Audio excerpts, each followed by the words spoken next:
কিয়ামতের আগে আগে আরো কিছু মানুষকে আল্লাহ পাক কিন্তু শূকর এবং বানরে পরিণত করবেন। এই হাদিসটা কি জানেন? হাদিসটা শুনে রাখেন, এটা আখিরুজ জামান বা কিয়ামতের আলামত সংক্রান্ত হাদিসগুলোর মধ্যে পাবেন।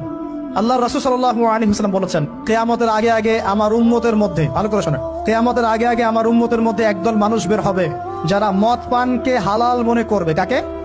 মদ পান করাকে হালাল মনে করবে। যারা বাদ্যযন্ত্র, গায়িকা, নায়িকা এগুলো নিয়ে নর্তকী নাচাবে রাতের বেলা, এগুলোকে হালাল মনে করবে।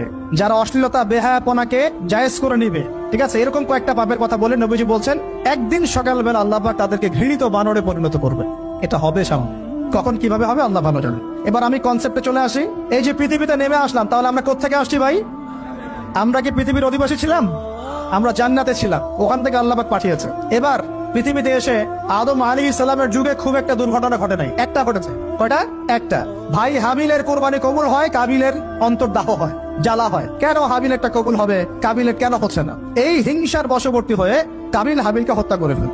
হত্যা করে লাশটা দাফন করার পদ্ধতিও তার জানা ছিল না। আল্লাহ কাককে পাঠালেন, কাককে দেখে সে শিখলো। প্রথম দুর্ঘটনা হচ্ছে হাবিল কাবিলের দুর্ঘটনা। বলে রাখি, আজকেও নিজের ভাইয়ের বেশে বহু কাবিল মুসলিম সমাজের মধ্যে ঘুরে বেড়ায়। নিজের ভাইয়ের লেবাসে, পোশাকে, সুরতেই বহু কাবিল এখনো কিন্তু মুসলিম সমাজে ঘুরে বেড়ায়। তো আমরা কাবিলদেরকে কাবিলের পরিণতি সম্পর্কে সচেতন করতে চাই। হাবিল বলেছিল, তুমি যদি আমাকে মারতে আসো, আমি তোমাকে মারার জন্য হাত বাড়াবো না।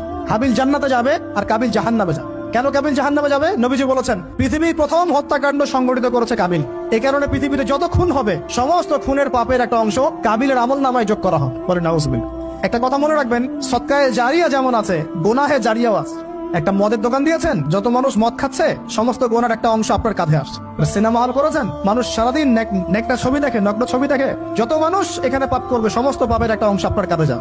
আবার একটা মাদ্রাসা করেছেন, যত মানুষ এখানে দ্বীনি ইলম শিখবে, এই নেকির একটা অংশ আপনি পাবেন ইনশাআল্লাহ। মরে গেলেও কবরে পাবেন ইনশাআল্লাহ। আল্লাহ পাক আমাদের সবাইকে সদকায়ে জারিয়া করার তৌফিক দেয়, গুনাহে জারিয়া থেকে বাঁচিয়ে রাখুন। খুব খেয়াল রাখবেন, আল্লাহ পাক আমাদের হেফাজত করুন বলি আমিন। এবার ওই যুগ শেষ, নূহ আলাইহিস সালামের যুগ। এই যুগে আল্লাহর একই সুন্নত, নূহ আলাইহিস সালাম 950 বছর দাওয়াত দিলেন, 40টা বা 80টা পরিবার ইসলাম কবুল করেছে, বাকিরা করে নাই। যারা করে নাই আল্লাহ পাক তাদেরকে ডুবিয়ে মারলেন, যারা করেছে আল্লাহ পাক উদ্ধার করলেন। সোজা কথা, আজকে সারা পৃথিবীতে যত মানুষ আমরা বেঁচে আছি না, আমরা কোনো না কোনো ভাবে ওই 80 পরিবারের সদস্য। আমরা ভাই ভাই, আমরা ওই ফ্যামিলি, 80 ফ্যামিলির অন্তর্ভুক্ত। কিরকম করে? নূহ আলাইহিস সালামের 4 সন্তান ছিল। কয় সন্তান?